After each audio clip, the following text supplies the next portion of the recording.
Afternoon, everybody. Yeah. Coach, just as we get ready to start spring practices, can you give us some availability updates and if there's anybody going to be out early or who's going to be here for you? Well, yeah, I can. We've had some injuries as far as that might hold some guys out for the spring and might hold some out for the first week. So where is that on my sheet right here, Kyle? Do I have that? Huh? Okay, I'll go off the top of my head then.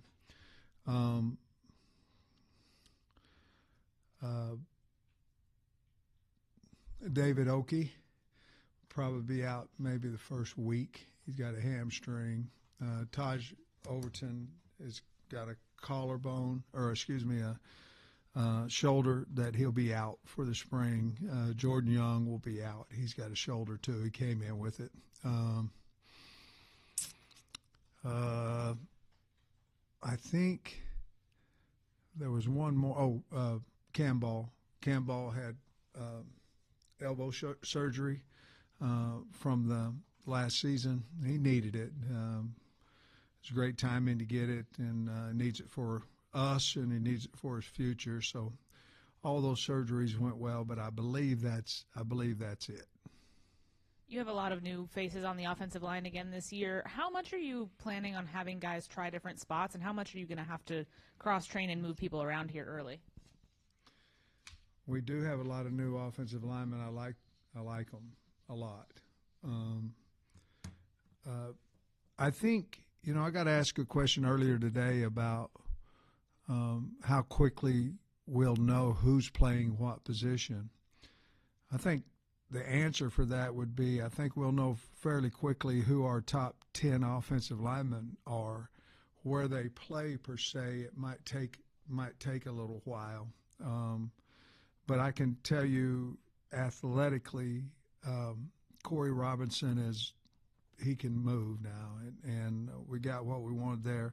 Carmona, we're looking at him a little bit more inside, whether that be guard or center. Caden Kittler is a guy that, been real pleased with at center.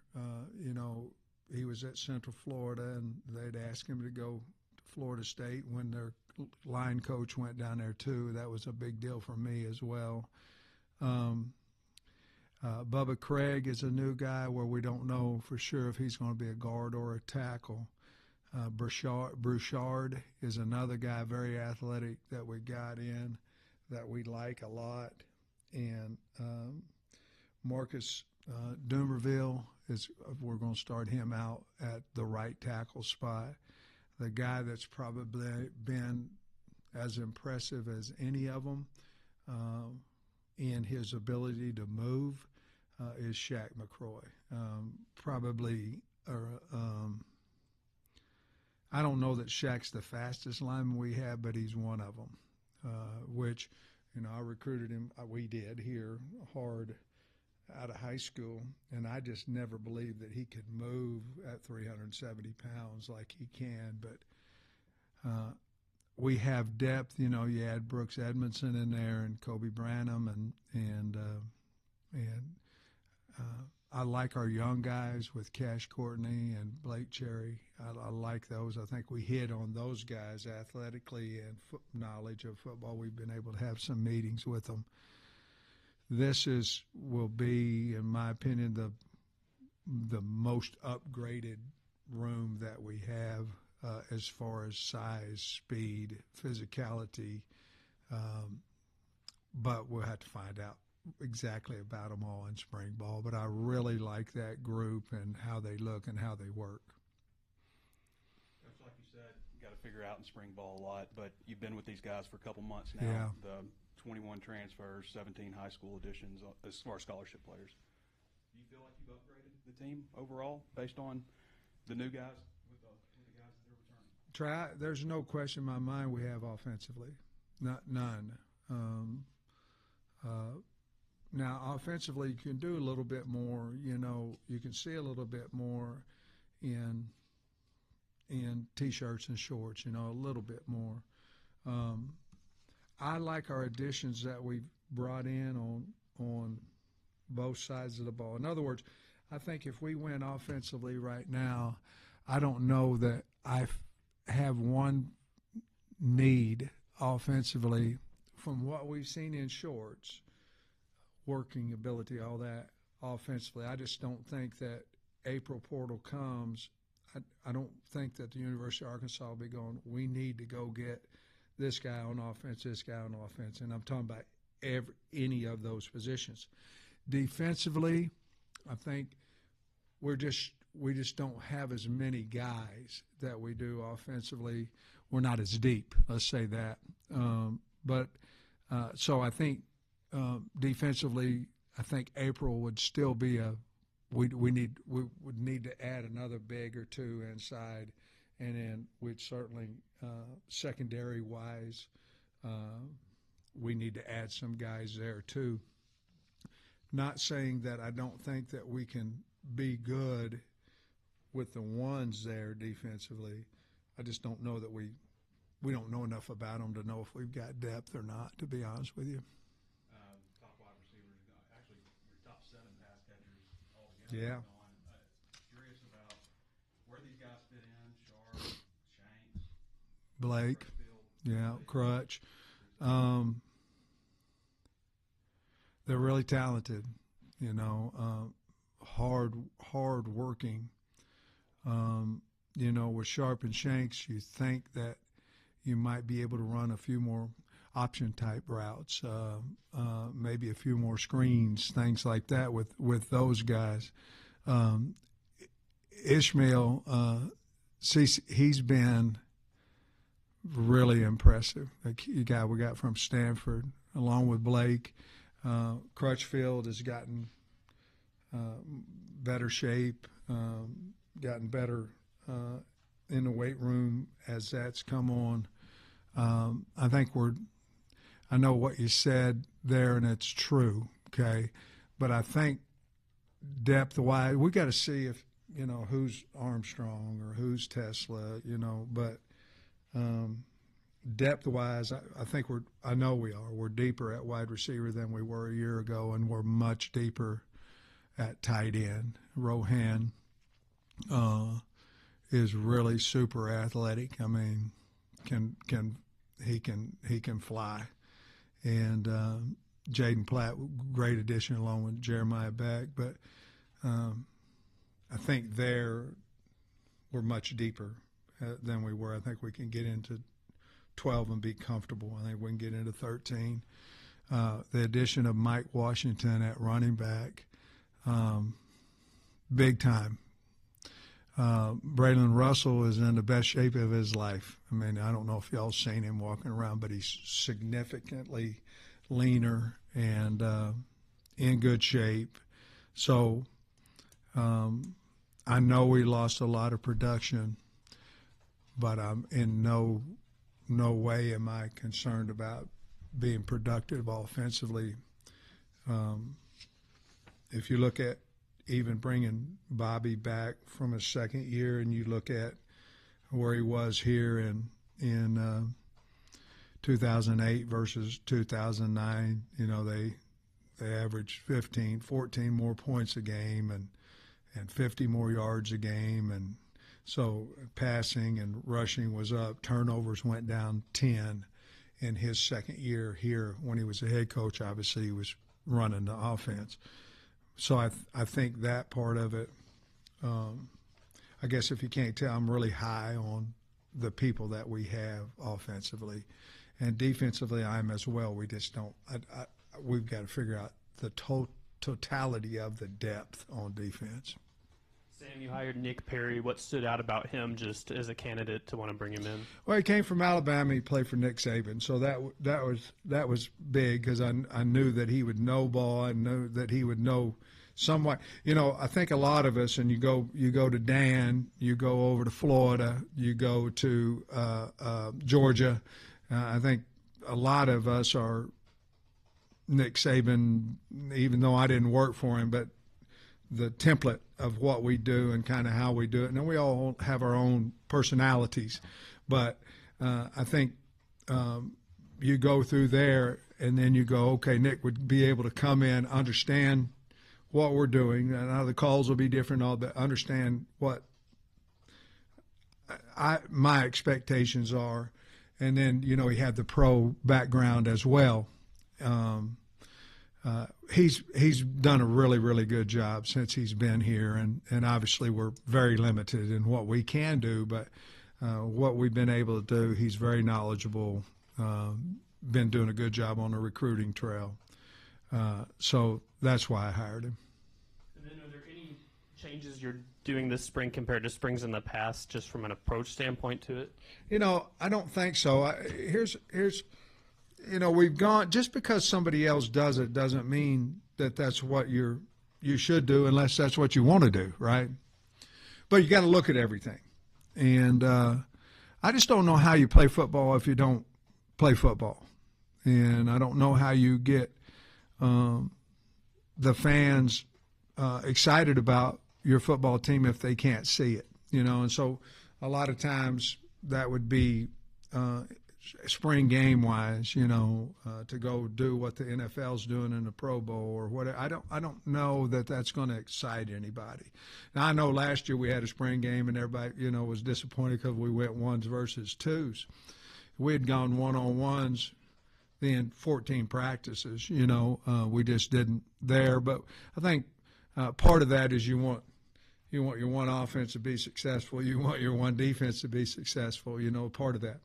But no, we haven't changed a lot of things. I'm an offensive line coach, so I believe that you have to do physical things in the spring. I don't know how, if you're a starting running back or a second team, running back, and you don't get an opportunity to break tackles, I don't know how you beat the guy ahead of you out. I don't know if you're a linebacker and you're a two and your mind, I'm better than this guy, I'm better than this guy. You have no chance to play full speed tackle football, how you beat the guy out. And competition becomes bigger when you're playing the game. Now, we're never going to tackle the quarterback, so I just talked out of both sides of my mouth there. But I do think that you can get better if your mind takes out of, well, I'm worried about injuries. You know what I mean? We go out here on a Saturday, and never one time does my mind go, well, what happens if so-and-so gets hurt, or, man, I hope so-and-so doesn't get hurt. Every scrimmage, every time we tackle in the spring, that's all I think about. And so I can't allow that. And let's look at this, too. There's a long answer. Anybody else got any questions? I hope not. I'm about we went to a scrimmage. I'm petrified. Okay, it's a spring. So I'm petrified. Oh, this guy can't get, my mind's working. Do you know you can scrimmage? You're not going to tackle the quarterback, okay? But you can scrimmage, and you look at it. I can't remember. I think it was our first scrimmage last year, and we were eight plays in, and we tackled 2 times because you had an incompletion. You had a guy run out of bounds. You had, you know what I mean? And I'm going, what am I worried about? 2 tackles in 8 plays. You know what I mean? So the physicality of the offensive and defensive line, people will say they don't do anything different. Yeah, they do. You play different if you know somebody's going to get tackled. And so to answer the question, no, we're probably not going to change a whole lot. We're going to continue to be physical, and we're going to have a spring game. You mentioned the possibility of moving Carmona inside. What about him makes him a candidate to do that? And then, after starting 13 games at left tackle, how did he receive that potential? He received it great, because I think that's what they're going to do with him in the next level. I approached him about playing center because I think he would be outstanding. It's the best thing for him and for the team. That's what we'll do. I have liked Kittler. I have liked him a lot. But if Robinson was your left tackle, Carmona was your left guard, then Kittler, and then whoever, Kobe, Blackstock, whoever, right? And then you got to find whether it's McCroy, whether it's Dumerville, whether it's E. Harris, and I don't mean in that order, but my mind's then you've got to find that. But I think Carmona's was, honestly, we got Corey Robinson. And then we go, well, that can allow us to help Junior a little bit more with his future, and it can help the team. So he took it great, I mean, we really didn't say we're going to move you. So we went in there and talked about, what do you think? So I think they're going to move me inside in the league, Coach. I said, well, you want to try it now. You want to try a little center. You want to try guard. So that's how that went. Obviously, Landon Jackson's gone. Did a lot for you guys on defense. Just what are your thoughts, the confidence level right now with the edges, and how important is it that spot maybe, some guy has to pop here in the spring and assume that role? I think that's a good analogy of everything there. Quincy Rose is as talented as a lot of people have at that position, and big. So that you're talking about a guy that needs to pop. That's one. Charlie Collins, we've got to get some weight on him. That's another one. And then you got Talley and Boone. Talley and Boone have played ball, have worked extremely hard. So of those guys, and then of course now you got Kavion Henderson, guys that we believe can play. Caleb Bell is a guy that, man, we hit on, just big and raw and can run, from Milton, Georgia. But we need somebody to pop. And I'll be honest with you, we need the same amount inside too.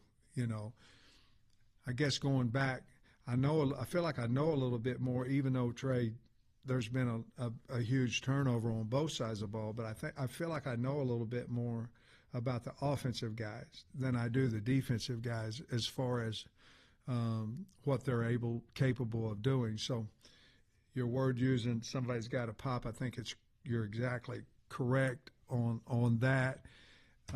Cam Ball won't be out there, so there's twofold there. Number one, we know he can't get hurt in the spring, and he's going to be a better player because he's going to have a healthy elbow. And then we're going to give opportunity to some other guys. I think Ian Graffard is a guy that's he's got to come on and do something. I've been really happy with Danny Sully too. You brought in two pretty highly regarded freshman quarterbacks this year. Yeah. How exciting is it to have that kind of competition, not only, this year for whatever spot that may be, but moving forward, and, can that be a bonus to the program with two guys coming in the same class? Madden, he came about obviously late.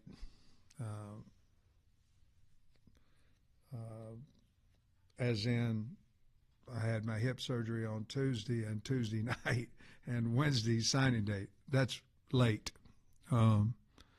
But Grayson, obviously, we knew a little bit more about him. Normally, you wouldn't take two guys. Normally you would not. But you certainly would not pass up on Madden either. And so that's how that happened. We like both of them. Grayson's done a really good job coming in here. Exactly what we thought he would be. Hard worker, great kid, knowledgeable. And Madden's done the same. Now, Madden, because of his high school graduation and all that, he was maybe 2 weeks behind getting in here. But we had worked it out with the school and all that. But normally we would not take two in the same class, but we couldn't pass up on either one of those guys. Yeah, just we've seen a couple of other different programs just completely decide against having a spring game. Was that something you guys considered at all, and what are the factors that kind of go into that? No, I never. I don't know what the factors are. If someone's going to poach your player, they ain't waiting on the spring game to look at it. They already got him. The agent's already worked for 3-4 weeks of calling this team. How much you going to give him? Well, that's not enough because I got this much from – that's already been in the works. So I don't know that the spring game is going to cost you a player or not. So that didn't. And the other thing, too, is I think we owe the state of Arkansas the opportunity to come see their team play. And so, it never crossed my mind. And the other thing is I think you can get better. You get a little bit – when people are in the seat, you find out a little bit more about your team. And the spring game is a way to get people in the seats and see really what we have out there. And speaking on just the turnover you guys have had at those pass catching positions, just how do you kind of go about developing that chemistry between Talon and all of those new guys? Just, yeah. Well, they throw them. You have to get them out there, and you have to be led, and Talon's got to lead that, and they have to have the want to enough to do it on their own, but two of the three receivers were seniors, or three of the four were seniors. You're going to lose them, so you're going to have to replace three of the four, no matter if there was a portal in life or not. So we knew that going in. It's no different than when we replaced whomever when we got Tesla and Armstrong. So with the reputation of Bobby and with having Talon coming back, I think it made us go out and get whom we wanted at wide receiver. It made it a lot easier than if we didn't have a quarterback coming back and we didn't have Bobby Petrino. I think it made it a little bit easier because we had both those things. Another quick health question. I don't think you mentioned Zuri Madison. I know he had the ACL last year. Is Yeah. he full go now? Or? He is. He got cleared Monday. Full go. Now, he's been doing a lot of stuff, but in other words, he got cleared for spring practice. He was really athletic, and then unfortunately, he had to Keandre Johnson, right? Keandre Johnson, guys, that's one I missed. He broke his little toe, so he'll be out for a little bit too. But no, he got cleared, and he was so athletic in those stations and all that, and I was so excited about him. And then he had the ACL, which is a long time to get back, but he did a good job with his body, and he's out there and back now. And that, that's almost like getting a guy out of the portal type situation. So we're excited to get him back. He's unique in that you recruited him out of high school. He goes to Oregon for a year. I don't think he played there, but can you tell, as getting him in, that he's had a year in college and stuff like that? Yeah, I think, Andrew, Shaq grew up a lot at Oregon. I mean, he had this priority out of high school, and now it was, I want to play football. He did a tremendous job with his body. Now he's 370 or something, but he's a monster. I think he was probably 4 bills, maybe a little bit, I don't know, close to that when we recruited him out of high school. His ability to move as he's moving right now, I did not think out of high school that he could do that as a senior. I'm talking about senior in college. I did not think that big of a guy could be that athletic. So as you can tell, I'm really high on him. But just from an athletic and the way that he's matured from high school to now. And, of course, like your question was, he went through kind of a similar situation because Oregon and Dan coming from Kirby and Kirby coming from Nick and all that. One of the receivers that you do have back from last year is Jordan Anthony. I'm curious, how is he balancing track and spring ball this year? Jordan's strictly running track, and from what I understand, doing really well. But he's strictly with track for this spring. Coach, curious for you. You've kind of talked throughout the offseason about hiring a general manager. When you kind of have gone through the process and you're looking to identify the right person, what are the traits that you're specifically looking at for the correct hire? Well, I want somebody that's done it. So you may have to go to the NFL, NBA, whatever, to find somebody like that. You want someone who's kind of done that before, whether it be the top dog or the second, somebody that understands that. Because that's something that I've never dealt with. Well, I have for 3 years, and I want some help. But you'd want that. You want a guy to be able. You would want a recruiter. Somebody comes in and says, well, I need $500,000. You don't want just hell. Any of us can say, oh, okay. We need a negotiator. To be honest with you, I need someone that takes the. Well, Coach Pittman won't give it to me. Coach Pittman won't give it to me. I need that taken off of my plate. I need somebody to be ahead of what the market is. And I think the market's going to change again because of revenue sharing and your collective. It's not going to be, hey, we can pay you $1 million out of the collective. No, we can't. We can pay you the max out of what you're worth, and a committee's going to say it's worth $5,000. You know, it's going to change. So, need somebody up on the rules. We need somebody that's a good talker, a good recruiter. We need a guy that's a good evaluator, because we obviously have corners, and we'll go, okay, this is 1, this is 2, this is 3, this is 4, and you don't go, this is 1 we can get. One, no, I don't want the ones we can. I want, this is the number 1 guy we think that we're talking to. Number 2, number 3. I don't care. You know, we'll figure out if we can get them or not. You know, there's different boards now. One of them, you'll have a group of coaches that put up the ones they can get. That's number 1. Well, hell no, I watched the tape too. He ain't number 1. He's number 7. You know, let's go after the number 1 guy. That's another voice in the room, and he's not in there, you know, in every single meeting. And he's going to be an organizer of the portal, organizer of the high school recruiting, organizer of junior college recruiting. And so there's a lot that he or she will be able to help us with, but that's what I'm looking for, and I'm looking for someone to talk to these kids' agents besides me. I want somebody else to talk to them, and then give me the information. Yeah, and Coach, when it comes to the spring game and not having it air on TV, is there any benefits of that? You've talked a lot already about how you want people in the state to come here and see what the product's going to be eventually, but what benefits do you see of not having that air on TV? Oh, I don't see a benefit of having it on. Yeah, I do. The only benefit would be, you know, they want to talk to me out there, and while I'm out there, there are words being said on TV, plays being called, defenses being called, another chance to steal signals, all that kind of stuff.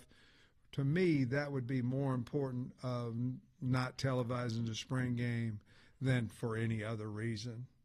Because, like I say, the portal opens on the 15th, the spring game's on the 19th, and by the time the 19th gets here, whomever's going to go on the portal is already in it. So now, can they come steal guys from the spring game?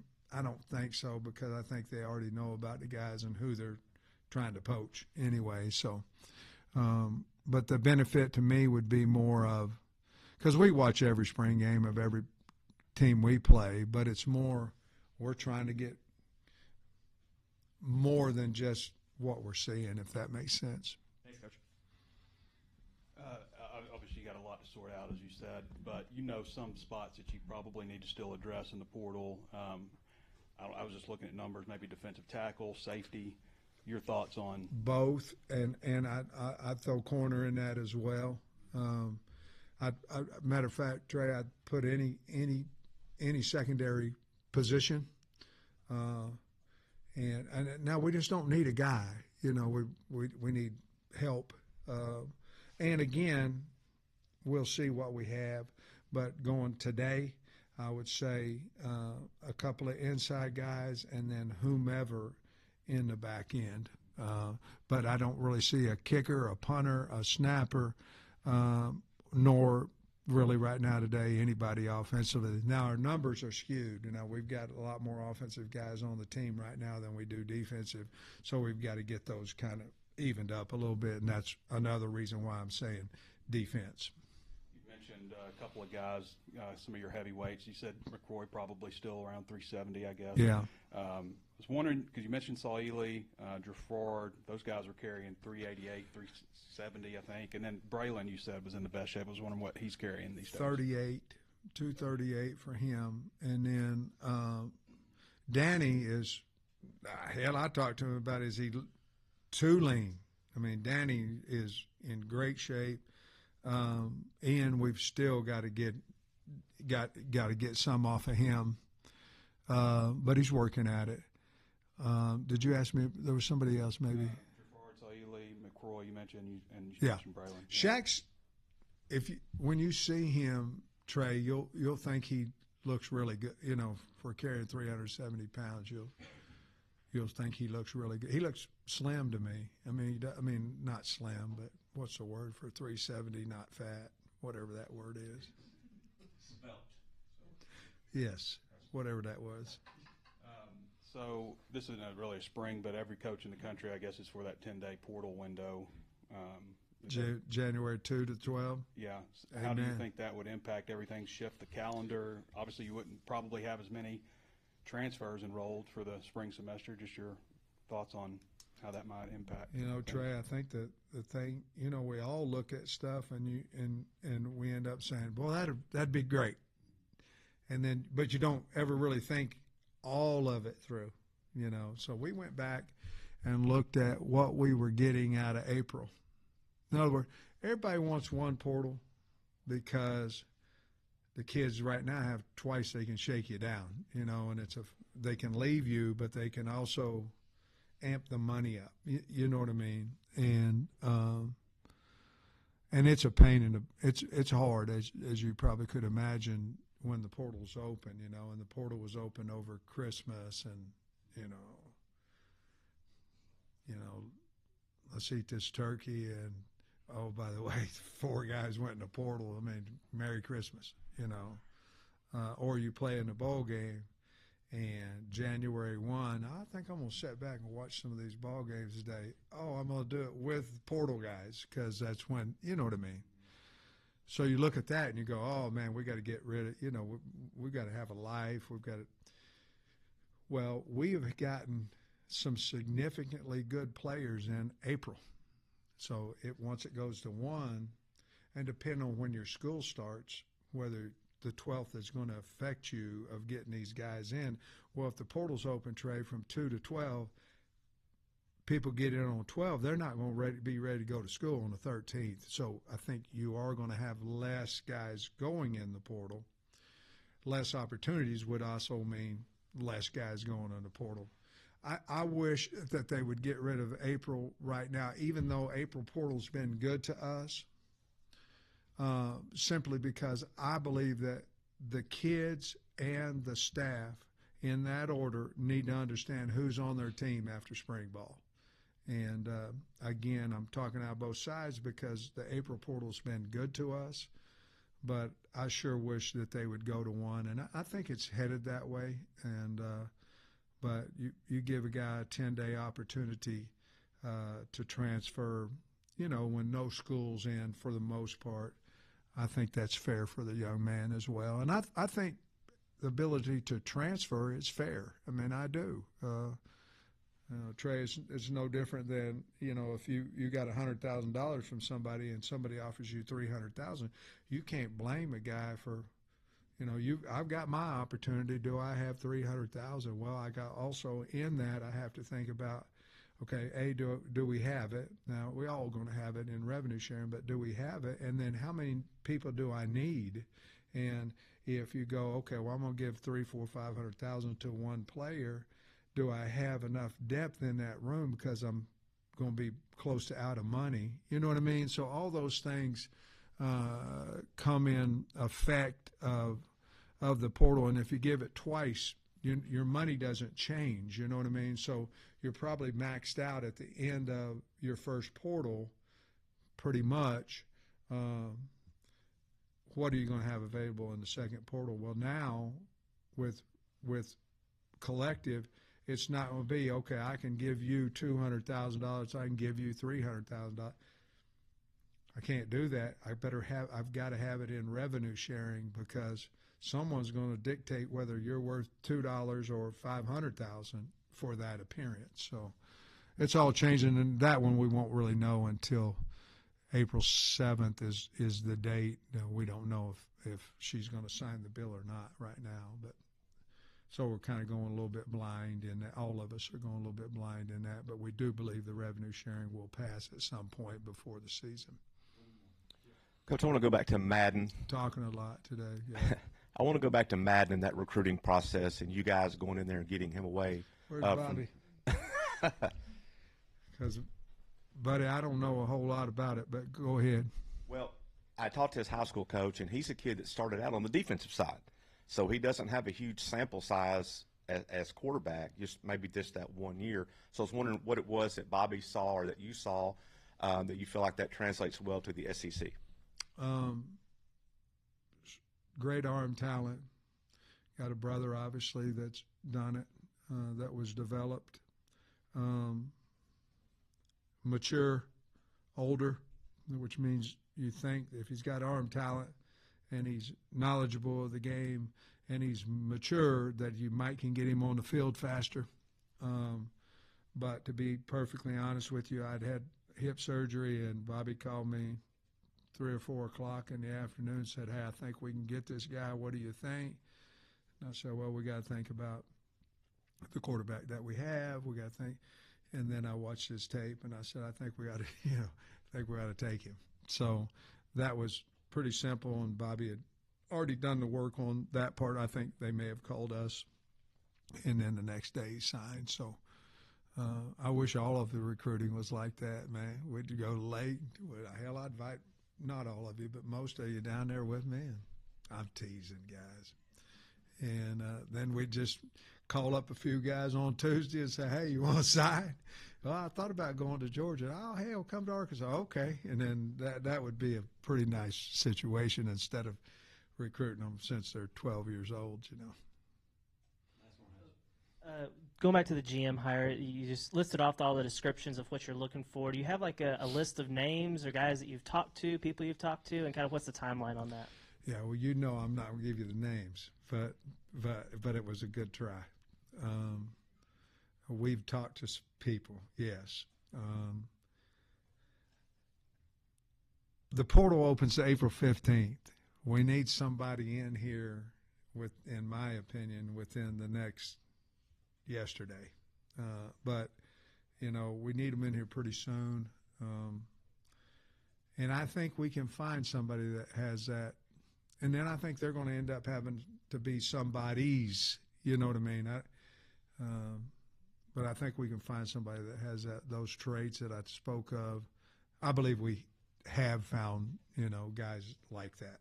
And then whomever Mr. Yurchek wants to hire, obviously I would have some say so, but so would others.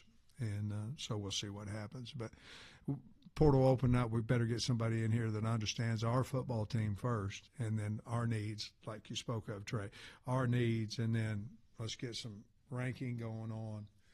And then coming soon, I'm going in the portal and get those guys evaluated.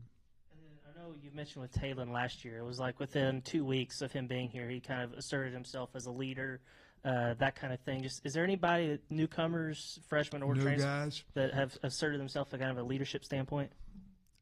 As proud as I am of what we've done offensive line-wise, that's still Carmona and Blackstock has done a really good job with that too.